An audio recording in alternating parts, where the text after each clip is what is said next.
Magandang araw. Sa inyong lahat, ang kwentong ito ay pinamagatang Ang Mag-asawang Aswang. May isang maliit na baryo sa probinsya. Tahimik ang lugar at magkakakilala halos lahat ng tao doon. Sa pinakadulo ng baryo, may isang lumang bahay.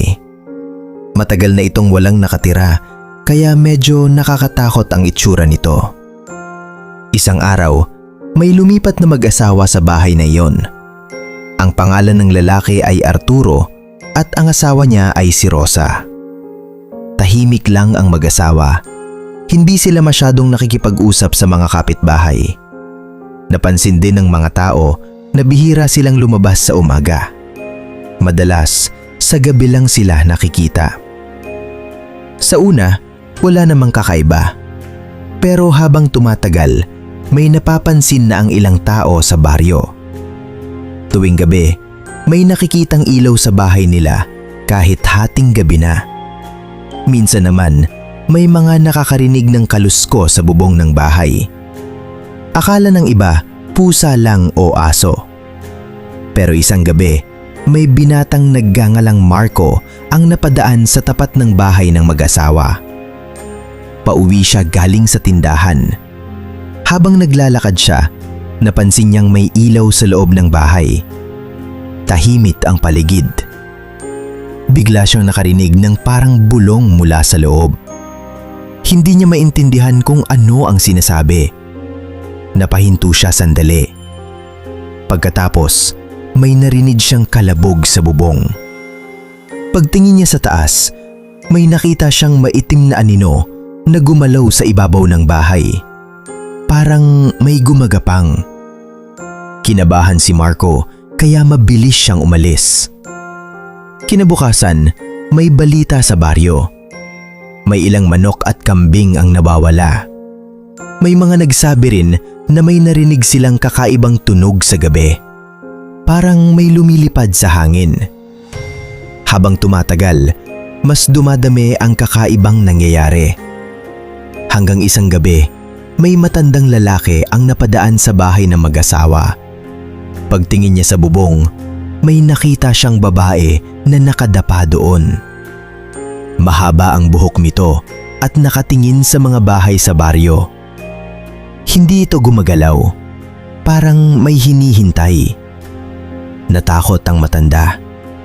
Bigla na lang tumalon ang babae mula sa bubong at nawala sa dilim. Kinabukasan, ikinuwento ng matanda ang nakita niya. Doon na nagsimulang magduda ang mga tao sa baryo. Isang gabi, nagpasya ang ilang lalaki na bantayan ang bahay ng mag-asawa. Nagtago sila malapit sa bahay at naghintay. Bandang hating gabi, bumukas ang pinto. Lumabas ang lalaki. Pagkatapos, lumabas din ang babae. Sa liwanag ng buwan, may napansin ng mga lalaki. Mahaba ang mga kuko nila at kakaiba ang mga mata.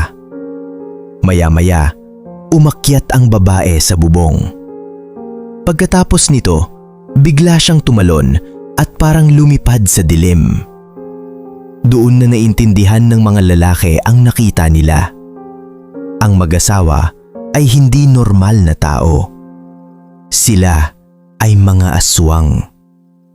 Kinabukasan, pinuntahan ng mga tao ang bahay.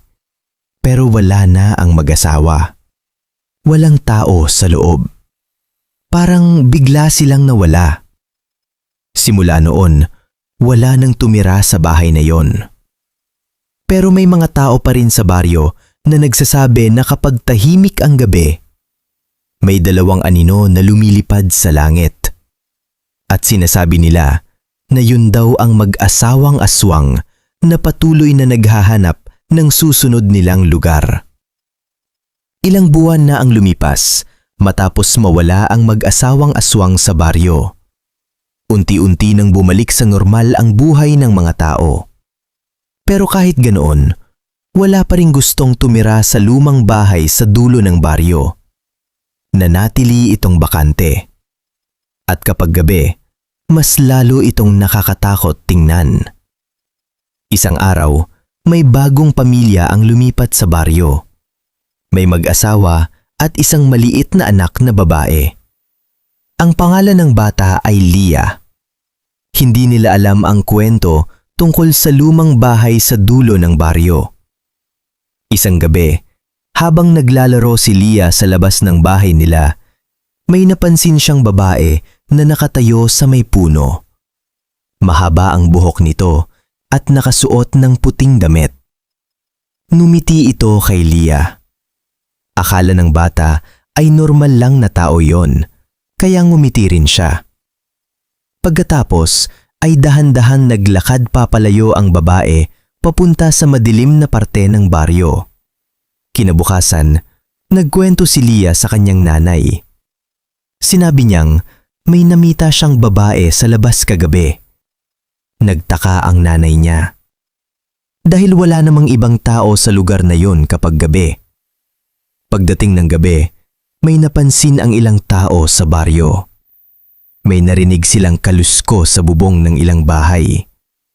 Parang may gumagapang. Maya-maya, may narinig ding parang mahina na tawa sa dilim. Kinabahan ang mga tao. Dahil matagal na nilang hindi naririnig ang ganitong mga bagay. Isang matandang babae sa baryo ang nagsabi ng isang bagay na ikinatakot ng lahat. Sabi niya, bumalik sila. Nagtanong ang mga tao kung sino ang tinutukoy niya. Tahimik lang siya sandali bago sumagot. Ang mag-asawang aswang. Hindi naniwala ang iba.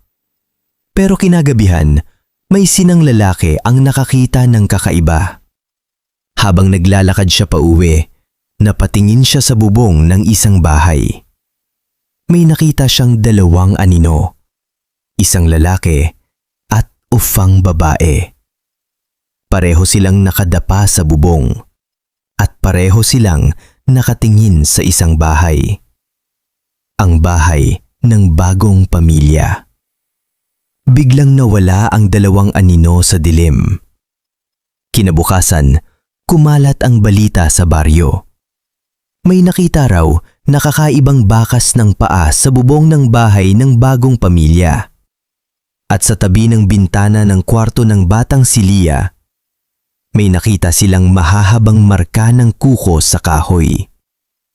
Doon na nagsimulang matakot ang mga tao. Dahil mukhang hindi pa tapos ang kwento ng mag-asawang aswang. At mukhang may bago silang target sa baryo. Ang maliit na batang si Leah.